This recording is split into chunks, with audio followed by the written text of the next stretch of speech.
Bonjour, j'espère que vous allez bien, que vous avez passé un bel été.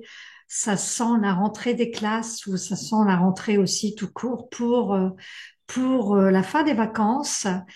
Donc, on va voir ensemble aujourd'hui l'analyse de la nouvelle lune en Vierge, qui est vraiment en lien avec cette rentrée d'ailleurs. Et on va en parler tout de suite. Après, j'ai une annonce à vous faire qui est la suivante. J'organise un grand challenge astrologique de 3 jours, inédit, qui n'a jamais été donné. Si vous souhaitez plonger au cœur de votre thème astral, et là, dans ce challenge, ça va être un focus sur l'axe relationnel qui me tient à cœur. Alors, pourquoi j'ai choisi ce sujet, le relationnel? Eh bien, tout simplement parce que d'abord, ça résonne en moi. Je pense que ça résonne pour beaucoup d'entre nous. Et aussi parce que les nœuds sont en ce moment dans l'axe relationnel, à savoir dans l'axe du bélier et de la balance, qui est l'axe relationnel. Et ces nœuds vont rester encore jusque le mois de janvier 2025. Il y a tout un travail qui est voilà, qui est fait, qui est en train de se faire pour beaucoup d'entre nous par rapport aux relations passées, par rapport à revoir les bases de nos relations. Et donc, c'est un sujet qui peut être très intéressant pour tous, en fait. Donc, ce challenge qui est, je ne sais pas si je l'ai dit, mais qui est 100% gratuit, vous pouvez le retrouver dans la description. Vous avez un lien pour vous inscrire. Et donc, n'hésitez pas, ça va avoir lieu le 13, 14 et 15 septembre. Et vous allez voir, vous allez aussi vivre l'astrologie, puisque ici c'est l'astrologie vivante, l'astrologie du ressenti. Donc, vous allez vivre pendant ces 3 jours aussi une expérience immersive. Et puis, vous allez apprendre beaucoup de choses. Voilà. Alors, je reviens à cette nouvelle lune qui va avoir lieu donc dans le signe de la Vierge. Alors déjà, une nouvelle lune, pour rappel, c'est quand la lune et le soleil sont conjoints, c'est-à-dire sur le même degré dans le thème astrologique. Donc là, en l'occurrence, le soleil et la lune se situent à 11 degrés de la Vierge. Elle aura lieu le 3 septembre à 3h55 heure de Paris. Voilà. Alors, une nouvelle lune, c'est toujours un nouveau cycle lunaire. La nouvelle lune précédente avait eu lieu dans le signe du Lion, et là maintenant elle a lieu dans le signe de la Vierge, et la nouvelle lune prochaine, donc dans 30 jours environ, elle aura lieu dans le signe de la Balance. Donc, je vais parler de la Vierge, forcément. Avant de vous parler d'énergie de la Vierge, la nouvelle lune, c'est toujours un moment d'introspection intense et c'est un moment qui est relié au cycle de Saturne. La planète Saturne, qui est une planète, je dirais aussi, d'introspection, c'est aussi bien plus que ça, mais c'est une planète qui vient nous parler d'introspection. Et c'est vrai que ce moment de la nouvelle lune, on ne voit pas la lune dans le ciel, la lune est cachée, donc on appelle cela une nuit sans lune. Et la nuit sans lune, eh bien, on n'est pas éclairé. Et comme on n'est pas éclairé, on va chercher cette lumière, cet éclairage à l'intérieur de soi. Donc, à chaque nouvelle lune, c'est vraiment le moment de poser ses intentions parce que nous sommes dans une période de réflexion, dans une période intériorisante, dans une période d'introspection. Alors ici, dans l'énergie de la Vierge, ça voudrait dire quoi? Eh bien, la Vierge, c'est un signe de terre qui est concret, pragmatique, qui réfléchit. Dans l'énergie de la Vierge, on est prévoyant, c'est un petit peu l'écureuil hein, qui va faire ses réserves pour l'hiver. Donc, il y a beaucoup de prudence, de prévoyance. On compte son argent, je veux dire, on va être prévoyant dans la gestion de nos ressources, dans la gestion de notre portefeuille. Ensuite, c'est un signe qui vient nous parler aussi d'amélioration. Les vierges connaissent bien, hein, c'est-à-dire qu'on a toujours envie de s'améliorer dans l'énergie de la Vierge. Et puis, on est aussi, c'est le signe du service, c'est un signe qui est serviable. Donc, il y a cette notion de rendre service, mais il y a aussi cette notion de comment est-ce que je peux être utile à l'autre. Donc, cette nouvelle lune, elle va être un petit peu en lien avec toutes ces choses-là. Dans l'énergie de la Vierge, on réfléchit beaucoup. Et là, comme c'est une période d'introspection, une période intériorisante, eh bien, c'est le moment pour réfléchir. Alors, réfléchir sur quoi? Ben, justement, sur toutes les énergies de la Vierge, mais pas que ça. On verra aussi que nous avons d'autres paramètres, on va dire, dans ce thème. Alors, je peux planter, on va dire, le décor, et puis comme ça, après, je vous parlerai point par point. On a déjà Vénus qui se trouve dans la Balance, donc chez elle. Donc, Vénus qui vient nous parler d'amour et de relationnel dans le signe de la Balance. Et elle est très intéressante parce qu'elle est en conjonction avec le nœud sud et avec la lune noire.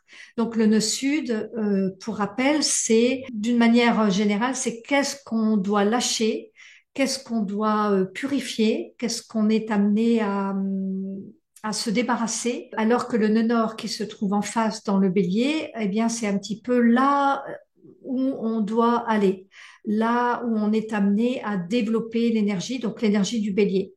Voilà, donc cette Vénus, elle est conjointe à ce nœud sud et cette lune noire, donc ça va venir nous parler forcément du relationnel, on en reparlera après. Nous avons également la planète Mars qui se situe tout à la fin du Gémeaux et qui va rentrer dans le signe du Cancer le lendemain de la nouvelle lune. Et cette planète Mars va rester donc dans le signe du Cancer pendant 2 mois. Donc, on aura le temps de voir l'énergie de ce Mars dans le signe du Cancer. À savoir qu'au moment de la nouvelle lune, elle forme un carré pratiquement exact avec Neptune. Donc, on a ce carré Neptune-Mars et ensuite, le lendemain, on a Mars qui rentre dans le signe du Cancer. Donc, Mars qui est la planète de l'action, on va en reparler. Et puis, nous avons aussi le carré Saturne-Jupiter qui s'est formé donc le 14 ou 15 août d'une manière exacte, mais qui s'est déjà fait sentir depuis mi-juillet.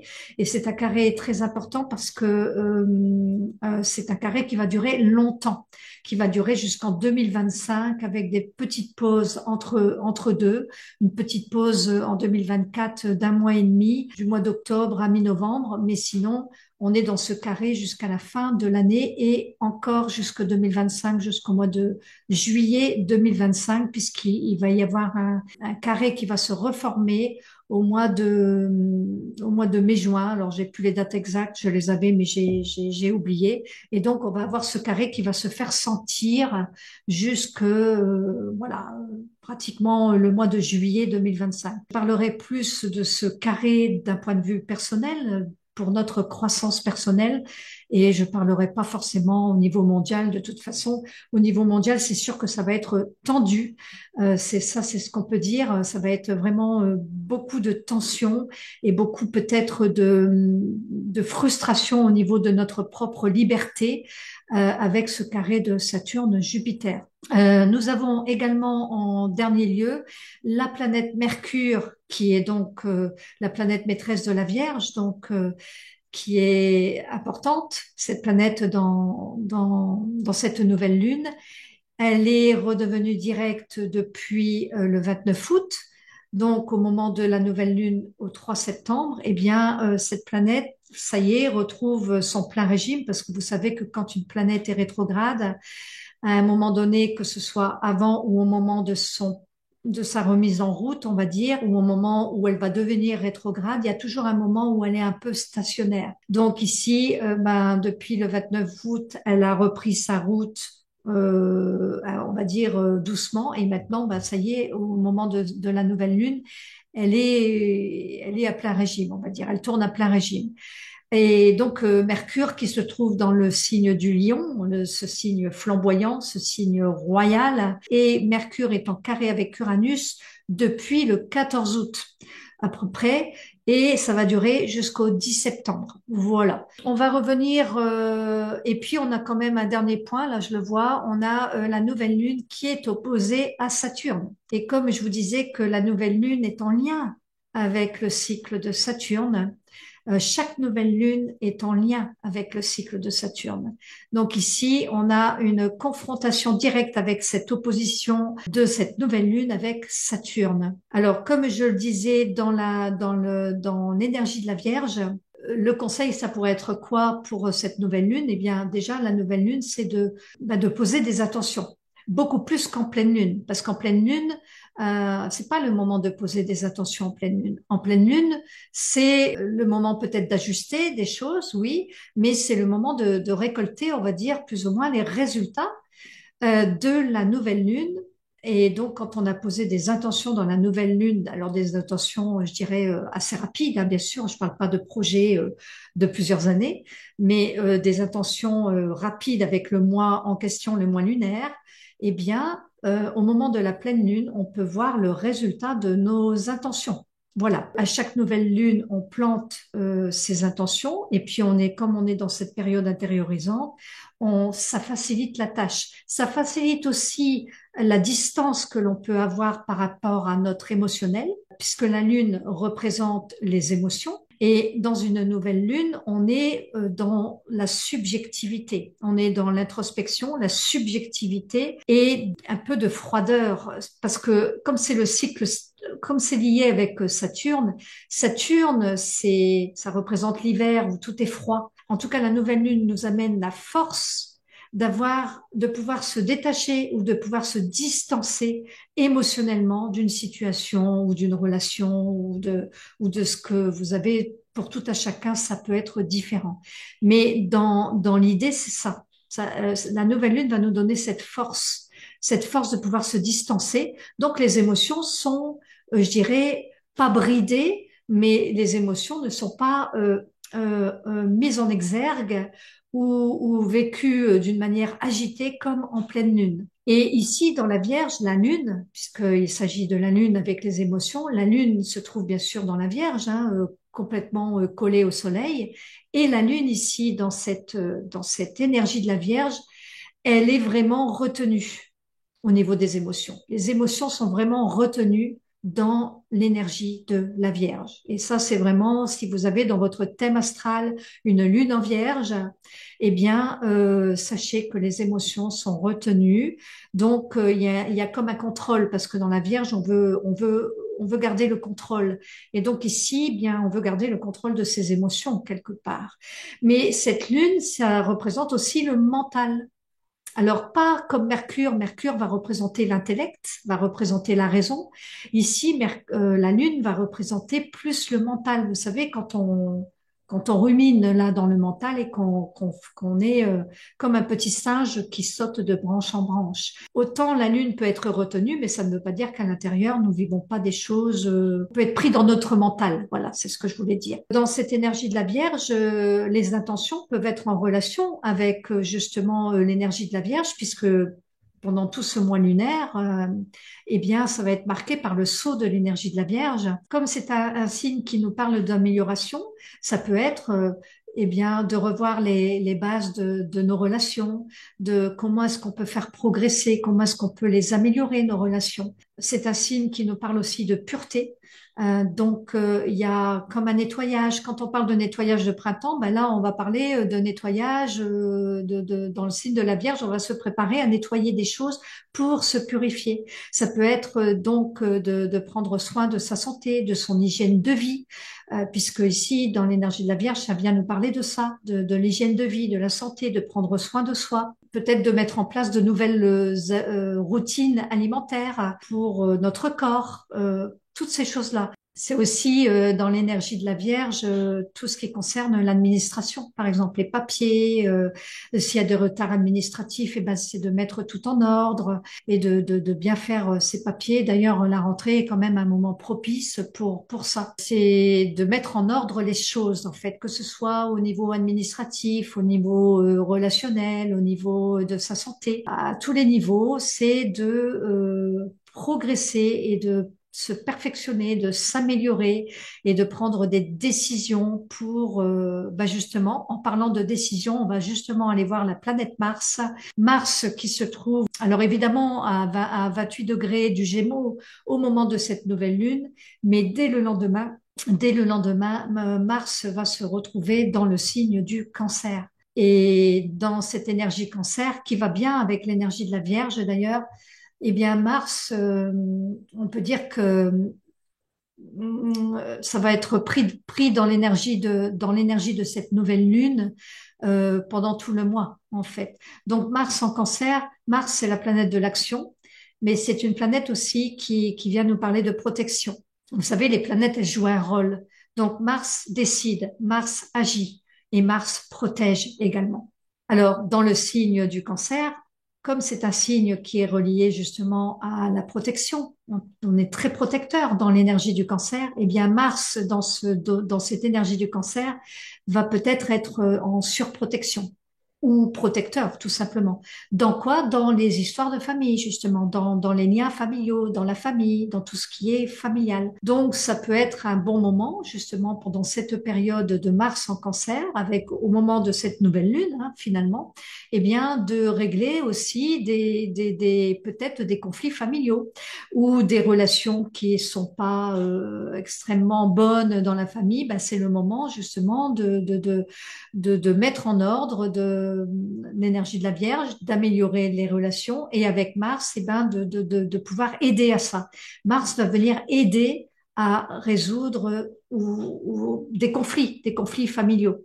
Alors Mars, dans cette énergie du cancer, cette planète n'est pas quand même très à l'aise dans le signe du cancer parce que normalement, Mars est dans le feu ou dans l'eau du Scorpion, qui est une eau assez, je dirais, acide, une eau, dans l'eau du Scorpion, on est dans l'eau qui ressemble à du feu finalement. Mais dans l'eau du Cancer, ici, eh bien, Mars va être plus intériorisant.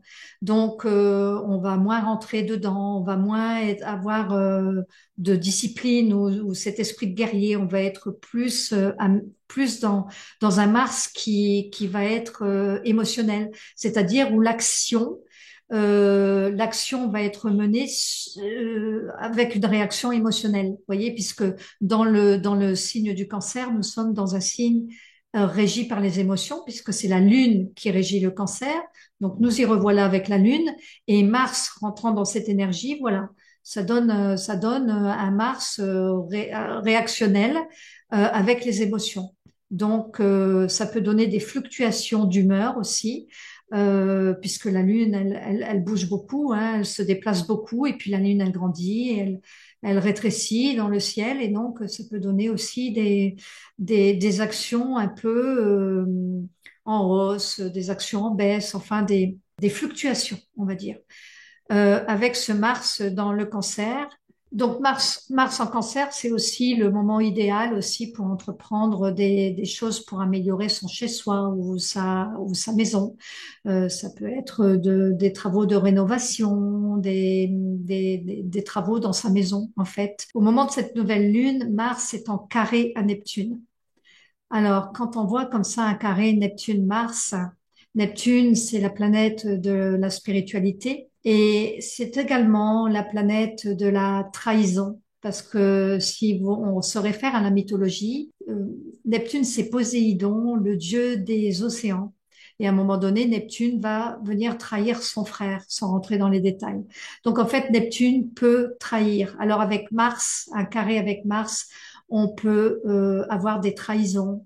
Donc attention à sa parole, parce que Mars se trouve à ce moment-là dans le Gémeaux. Attention de ne pas provoquer un sentiment de trahison chez l'autre par le verbe, ou alors vous pourriez vous sentir trahi pendant cette période de ce carré Neptune-Mars. Ensuite, Mars, le lendemain, rentre dans le cancer et donc ça forme un faux aspect. Bien sûr que ça donne encore un aspect du Neptune, un aspect de carré entre Neptune et Mars, mais on n'est plus dans le même signe. Donc, moi, je prends pas le carré. Voilà. Alors, on a donc cette nouvelle lune en Vierge qui vient nous parler d'utilité, hein, comme je disais tout à l'heure. Comment est-ce que je peux me rendre utile? Et puis c'est vraiment le souci du détail. On se perfectionne et donc on peut être amené à aller dans le détail et parfois dans trop de détails. Alors cette nouvelle lune, elle est opposée à la planète Saturne qui elle se trouve dans le signe du Poisson. Alors Saturne, c'est le principe de réalité. Saturne dans le Poisson, opposé à la nouvelle lune, ça peut donner quoi? Déjà, une opposition, ça donne un tiraillement entre une énergie et une autre énergie. Et l'idée, c'est de pouvoir trouver un équilibre justement entre les deux énergies. Mais au départ, comme elles sont opposées, on est tiraillé on est tiraillé vers un pôle comme dans un autre, si vous voulez. Saturne en Poisson peut donner du pessimisme, peut donner un état d'âme assez, voilà, où on se sent un peu plombé. La Lune en Vierge, c'est les émotions et c'est le principe aussi de la subjectivité. Alors que Saturne, c'est le principe de l'objectivité, c'est le principe de la réalité. Ce tiraillement entre cette nouvelle lune, Soleil-Lune et Saturne, ça peut donner ce tiraillement entre ce principe de réalité et ce principe d'objectivité, donc ce principe de subjectivité. Dans le signe de la Vierge, où on est vraiment dans quelque chose de plus objectif, euh, de plus concret, de plus pragmatique, ça peut donner un sentiment de manque de clarté avec Saturne en face dans le Poisson. Ça peut donner une tension ou un tiraillement entre le fait de pouvoir rêver en grand, dans l'énergie du Poisson, on a envie de rêver grand, on a des idéaux, et la nécessité de gérer les aspects pratiques et concrets dans l'énergie de la Vierge. Donc, l'idée, c'est de trouver un équilibre entre pouvoir rêver et avoir des idéaux et de pouvoir équilibrer ça pour les mettre en pratique et les rendre concrets. Voilà ce que ça pourrait venir nous parler de cette opposition. C'est une opposition entre le rêve et la réalité, en fait, et d'équilibrer et de pouvoir rêver et de l'amener et de l'incarner dans la réalité. Et puis ensuite, on a Vénus qui est conjoint au nœud sud. Donc tout à l'heure, je disais, hein, Vénus c'est la planète de l'amour.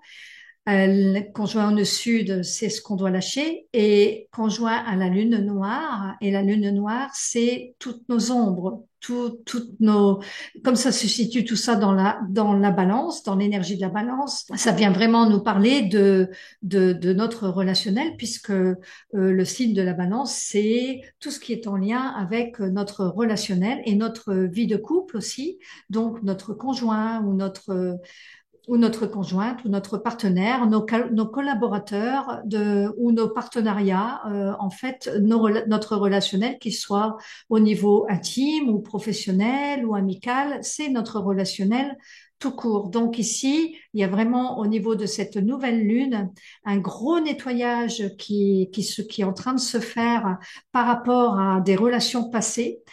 Donc, c'est de prendre conscience de ces relations passées qui peuvent être toxiques. Alors, quand je parle de relations toxiques, ça peut être parce que on a un problème qu'on n'arrive pas à écouter l'autre, ou on n'arrive pas à se faire écouter de l'autre, ou on n'arrive pas à coopérer avec l'autre, on n'arrive pas à communiquer avec l'autre, ou on est dans une forme de dépendance affective envers l'autre, où on n'arrive pas à dire non à l'autre. C'est toutes ces choses-là, en fait. Donc, c'est de réfléchir à vos relations, à des relations qui vous empêchent de progresser, qui vous empêchent d'être épanoui, finalement. Donc, ça peut être des relations avec votre conjoint, votre partenaire, mais ça peut être des relations au travail. Donc, c'est de vous poser, et pendant cette nouvelle lune qui nous parle d'introspection, qui nous parle de poser des intentions, eh bien, c'est vraiment le moment idéal de poser des intentions pour se libérer de ces relations, je dirais, entre guillemets, toxiques, de ces relations passées qui nous empêchent d'évoluer et de progresser. Et donc, c'est de se libérer et de lâcher, en fait, euh, ces schémas que nous avons dans notre comportement relationnel. Et c'est très fort parce qu'on a la lune noire, le nœud sud et Vénus qui sont tous les trois en conjonction très, très serrée. C'est vraiment une invitation à faire ce travail de libération de nos relations passées. Et en même temps, la nouvelle lune vient nous donner la force de pouvoir lâcher tout ça, de pouvoir se libérer de tout ça. Donc, c'est vraiment un moment propice pour faire ce travail. Alors, je rappelle hein, que les nœuds dans l'axe balance bélier, à chaque fois que les nœuds rentrent dans un axe, là pour le coup c'est balance bélier, les nœuds restent 18 mois. Donc là, ils vont encore rester jusqu'au mois de janvier. Donc il y a tout ce travail qui déjà est en train de se faire depuis un an. J'en parle dans mes vidéos hein, souvent des nœuds hein, et des relations à lâcher. Mais là vraiment, j'insiste parce que dans cette nouvelle lune, on est vraiment, enfin c'est vraiment une aide, c'est vraiment une opportunité pour lâcher des comportements que nous avons dans nos relations. Et comme l'autre, c'est un miroir, mais que on attire à soi ce que l'on est. Le monde est notre miroir, donc chez l'autre, quand il y a quelque chose qui nous dérange, eh ben c'est parce que quelque part en nous, nous avons cette chose. Donc en fait, on ne rencontre jamais quelqu'un par hasard. On dit toujours ce qui se ressemble s'assemble. Et cette phrase, elle est vraie, quoi. C'est-à-dire qu'on va attirer à nous les personnes avec lesquelles on a besoin de se perfectionner, quoi. Elles peuvent nous montrer qui on est. C'est l'autre qui va nous montrer qui nous sommes. Parce que s'il y a quelque chose qui nous dérange chez l'autre, c'est parce que en soi, nous avons cette chose qui nous dérange parce que en soi, nous avons cette chose bien souvent. Donc, c'est de regarder s'il y a une personne qui vous énerve, pourquoi est-ce qu'elle vous énerve? Et ensuite, de voir que ce qui vous énerve, bah, c'est parce que en vous, vous avez peut-être cette chose, quelque part, ou une partie de cette chose. En tout cas, ce n'est pas un hasard si ça vous énerve.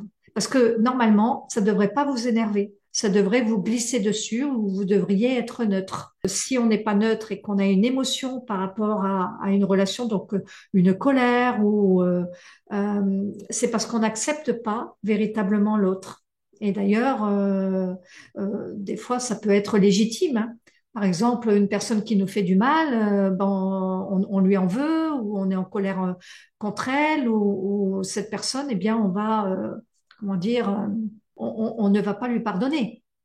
Et on va avoir de la rancune, de l'amertume, et on va avoir des sentiments négatifs envers cette personne. Et donc, c'est de pouvoir se détacher justement en faisant ce travail intérieur. Et la nouvelle lune nous permet de faire ce travail intérieur et ce travail d'introspection.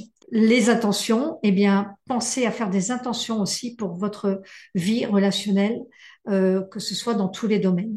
Ensuite, qu'est-ce qu'on a encore? On a Mercure qui se trouve dans le signe du Lion. Et Mercure se trouvant dans le signe du Lion est redevenu direct. Alors Mercure, bon, on communique, hein, parce que Mercure, c'est la communication. Mercure, c'est la planète de la Vierge.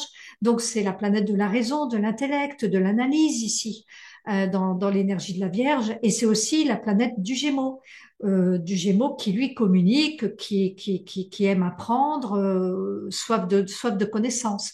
Donc Mercure, c'est l'intellect, l'analyse, c'est l'apprentissage, c'est aussi les déplacements, c'est aussi la parole. Et ici, dans le signe du Lion, la joute verbale, elle est, comment dirais-je, elle est flamboyante parce que c'est un signe très flamboyant. Donc, un Mercure dans le signe du Lion, on a comme un besoin de communiquer, de parler, et avec une certaine franchise d'ailleurs, quelquefois. Donc, quelquefois, ça peut être de bon augure de le dire avec un peu plus de tact. Mercure est redevenu direct, donc au niveau de la communication, ça y est, c'est reparti. Dans ce signe du lion, donc c'est une communication flamboyante. Alors, évidemment, pour les gens qui ont Mercure dans le signe du lion, ben, en général, ils ont un verbe assez marquant à moins d'avoir des contrariétés dans le thème qui viennent contrarier cette expression de Mercure. Et donc, Mercure est en carré à Uranus. Uranus, c'est la planète du renouveau. C'est la planète du renouveau. Alors, ce carré, c'est la planète de l'imprévu aussi. Donc, ce carré peut donner une forme de communication imprévisible ou un retournement de situation où on est en train de parler, puis on peut retourner sa veste. Ou ça peut être des choses un peu choquantes ou parce que dites avec, on s'y attend pas du tout. Mercure carré Uranus apporte aussi beaucoup, beaucoup de nervosité parce qu'Uranus, c'est une planète nerveuse et Mercure, c'est aussi d'une planète nerveuse. Donc, les deux en carré, ça forme une tension et une tension nerveuse et surtout par rapport aussi à la parole, à la parole. Donc, attention à cette nervosité. Alors, pour terminer, je vais parler de cette nouvelle lune.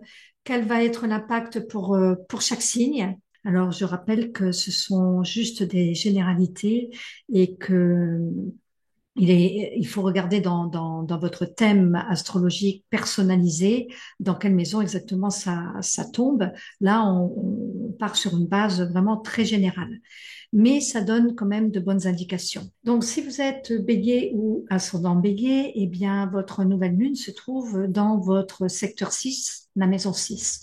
La maison 6 qui est la maison du travail au quotidien, des routines, le secteur qu'on vient de parler, justement, le secteur de la Vierge, qui est par analogie le secteur de la maison 6. Pour nos amis les béliers ou ascendants béliers, ça peut être réorganiser votre environnement de travail, trouver des améliorations, des points d'amélioration, réorganiser l'espace de travail. Ça va vous parler de la vie quotidienne en général pendant ce mois lunaire. Donc là, on est bien au niveau du mois lunaire. On part de la nouvelle lune pour un cycle lunaire de 30 jours. Donc ça va avoir un impact pendant un mois. Ça peut être une période où vous allez pouvoir vous engager aussi dans des projets qui améliorent votre quotidien. Voilà. Et peut-être trouver plus d'efficacité dans le milieu du travail. Alors, si vous êtes taureau ou ascendant taureau, eh bien, votre nouvelle lune va se situer dans la maison 5. Dans la maison 5, c'est la maison des plaisirs, de l'amour, des sorties, de l'amusement et de la créativité des enfants. Ça va toucher tout ce secteur-là, toutes les activités qui vous font plaisir. Ça peut être comme on est à la rentrée des classes, ça peut être aller voir pour vous inscrire, pour faire une activité qui vous fasse plaisir. Et puis pour prendre soin de votre image aussi, de l'image que vous reflétez. Et ça peut être aussi de nouvelles rencontres amoureuses. Voilà pour le secteur 5. Ensuite, pour les Gémeaux, si vous êtes Gémeaux ou ascendant Gémeaux, eh bien, la nouvelle lune va se situer dans votre secteur 4. Alors, la maison 4, c'est la maison du foyer, de la famille. Donc ici, ça peut être une période favorable pour réorganiser ou améliorer votre cellule familiale ou faire des petits travaux d'aménagement, des petits travaux de rénovation pour un mieux-être dans le foyer. Ça peut être aussi de renforcer les liens familiaux et de créer un environnement plus harmonieux et plus stable, surtout au niveau familial. Alors pour le signe du cancer, si vous êtes cancer ou ascendant cancer, eh bien votre nouvelle lune va se situer dans la maison 3. Donc, dans cette maison 3 qui est liée à la communication, à l'entourage proche, les frères, les sœurs, les petits déplacements, les petits voyages, les apprentissages, ça peut être une période favorable pour reprendre des études, des petites études, des formations, pour apprendre. Et surtout avec la rentrée, ben c'est bien parce que tout se met en route à la rentrée.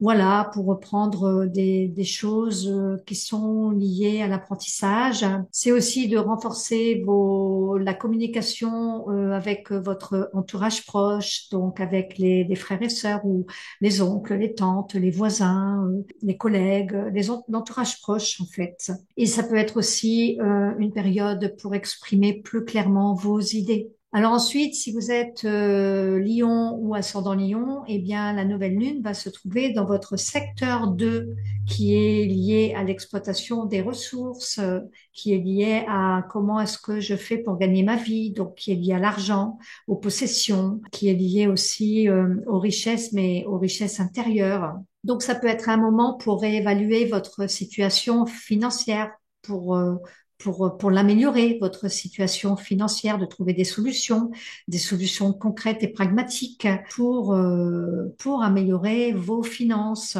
tout en étant prudent et prévoyant à gérer, je dirais, ces ressources pour ne pas être trop dépensier non plus.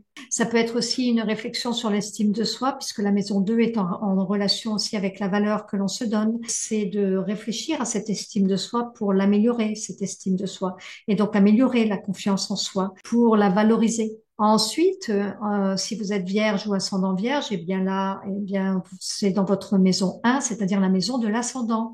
La maison de l'ascendant ou la maison 1, qui est la maison du petit moi, où on construit, où on se construit pour s'épanouir, pour aller vers notre épanouissement personnel. Donc ici, ça peut être vraiment une bonne période pour définir ses intentions, pour les renforcer ses intentions pour aller vers cet épanouissement personnel. Ça peut être aussi un changement d'apparence ou un changement dans les habitudes de vie. Ça peut être aussi une connexion au corps, puisque la maison 1, c'est aussi, ça concerne l'apparence physique, donc ça peut être un changement de look, ça peut être une période pour, je sais pas, se refaire les cheveux, en tout cas de s'occuper de son apparence physique et du coup de son hygiène aussi, de son hygiène de vie. Et c'est une période aussi favorable pour être plus authentique et de s'aligner avec son être authentique, son être vrai, oser être aligné avec ce que vous êtes vraiment. Alors ensuite, la balance,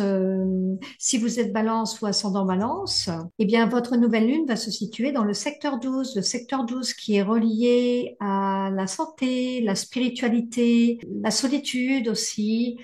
C'est une période de bilan ici où c'est bien de réévaluer vos objectifs pendant ce mois lunaire, une période pour réviser ses objectifs, puisque le mois prochain, votre nouvelle lune passera dans votre ascendant. Et donc là, vous allez être aux premières loges, mais là, c'est comme si c'était une espèce de fin de cycle, en fait. Et quand je dis fin de cycle, qui dure depuis un an. Donc, en fait, c'est vraiment peut-être de faire un bilan sur ce que vous avez pu faire et de réorganiser pour définir plus clairement vos objectifs futurs et pour vous préparer à ce nouveau cycle. Donc, une solitude aussi peut être nécessaire ou en tout cas positive.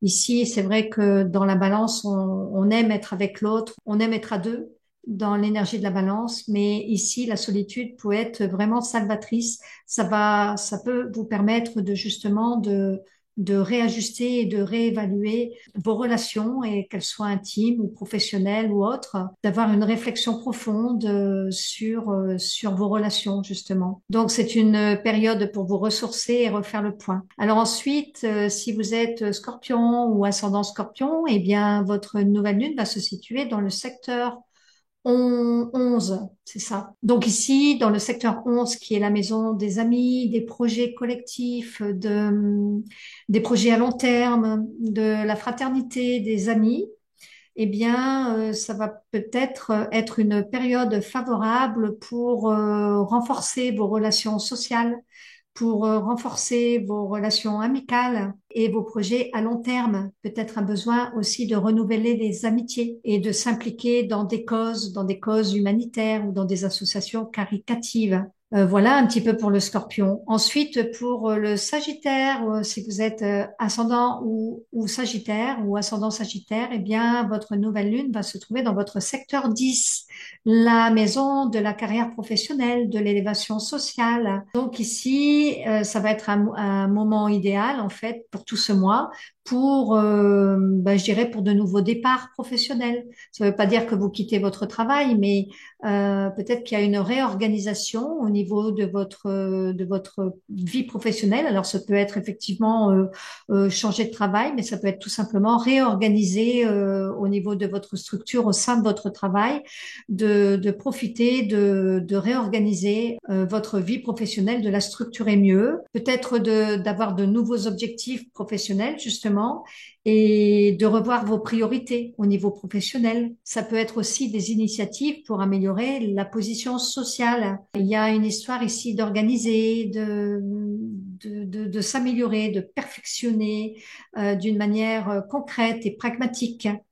méthodique en fait pour vous les Sagittaires. Ensuite, pour le Capricorne, si vous êtes Capricorne ou ascendant Capricorne, eh bien la nouvelle lune va se situer dans votre secteur 9 qui est relié à la maison des grands voyages, des grandes études, de la philosophie, de la spiritualité, de l'ouverture de conscience également. Alors donc ça peut être justement une période favorable pour reprendre des formations ou de reprendre des études, mais des études en profondeur. Ça peut être aussi un moment idéal pour tout le mois lunaire de revoir votre philosophie de vie ou de vous intéresser à d'autres philosophies ou pourquoi pas vous ouvrir à la spiritualité qui viendra nourrir en fait et ouvrir votre conscience et venir explorer de nouveaux horizons. En fait, tant que vous pouvez explorer de nouveaux horizons, pour vous, c'est excellent. Donc, que ce soit à travers des voyages, à travers une philosophie de vie ou à travers un apprentissage ou des reprises d'études, pour vous, c'est vraiment excellent. Ensuite, si vous êtes Verseau ou ascendant Verseau, eh bien, la nouvelle lune va se situer dans votre secteur 8. Le secteur 8 qui est le secteur du changement, de la transformation, de l'alchimie. C'est aussi la maison des affaires ou des ressources communes, des ressources partagées. Donc, ça peut être un moment, une période idéale pendant ce mois lunaire de réévaluer de revoir peut-être ce qui se passe dans vos ressources communes, ce que souvent c'est les ressources avec le conjoint ou la conjointe. Donc, de revoir un petit peu, de mettre de l'ordre en fait dans tout ça, de clarifier, de regarder, de faire les comptes. C'est aussi une belle période pour se ressourcer, pour transformer votre relation à l'autre ou votre relation aussi de couple, hein, pour la transformer, la faire évoluer, pour l'améliorer. C'est tout dans cette optique-là aussi, dans cette maison 8. Et dans les affaires, eh bien, ça peut être un moment propice pour faire des affaires, des bonnes affaires, en ayant avec un esprit analytique, un esprit concret, pragmatique. Et là, on n'est pas dans le rêve, hein, on est vraiment dans la réalité. Donc, c'est de regarder ça avec prévoyance et avec prudence et user de discernement dans les affaires. Ensuite, si vous êtes poisson ou ascendant poisson, eh bien, la nouvelle lune va se situer dans votre secteur 7 qui est opposé à votre signe, en fait. Donc, le secteur 7 qui est la maison de l'autre, qui est la maison du couple, la maison des partenariats, des collaborations, la maison des partenaires, la maison où on s'ouvre à l'autre, où on crée du lien. C'est une maison sociable. Donc ici, eh bien, ça peut être d'initier des relations, des nouvelles relations sur un autre mode, sur un mode plus dynamique. Ça peut être, oui, une période où vous pourriez vous engager, vous fiancer, vous marier, une période où l'engagement est de mise, avec pas mal d'hésitation quand même, parce qu'il y a Saturne qui se trouve dans votre signe, mais sans parler des planètes, je parle que de la nouvelle lune. Ça peut être une période où vous êtes attentif aux détails qui sont propres à la Vierge. Une période, ça peut être une période où vous pouvez faire preuve, où on vous demande de faire preuve de discernement, de discerner le vrai du faux, de trier le bon grain de l'ivraie. Et tout ça dans vos contrats, dans vos accords, dans les partenariats que vous pourriez faire avec d'autres partenaires. C'est pas de dire oui tout de suite et puis non, c'est de réfléchir, d'avoir un moment de réflexion, de regarder, de bien regarder les contrats, de bien regarder vos accords et de prendre des initiatives pour vous engager, effectivement, après avoir bien regardé dans le détail les choses d'une manière concrète. Et pour vous, les poissons, c'est pas toujours facile d'être concret et pragmatique. Voilà un petit message pour chaque signe. Donc, j'espère que cette vidéo vous a plu. N'hésitez pas à partager, à liker, à commenter. Je suis toujours là pour répondre à vos petits commentaires. Et n'oubliez pas que si vous êtes intéressé pour le challenge astro, si vous voulez apprendre à décrypter votre thème natal et harmoniser vos relations, eh bien, le challenge astro complètement gratuit va se produire en fait le 13, 14, 15 septembre et vous avez le lien dans la description dessous la vidéo pour vous inscrire. Alors, je vous attends de l'autre côté et je vous dis à très très vite pour une nouvelle vidéo.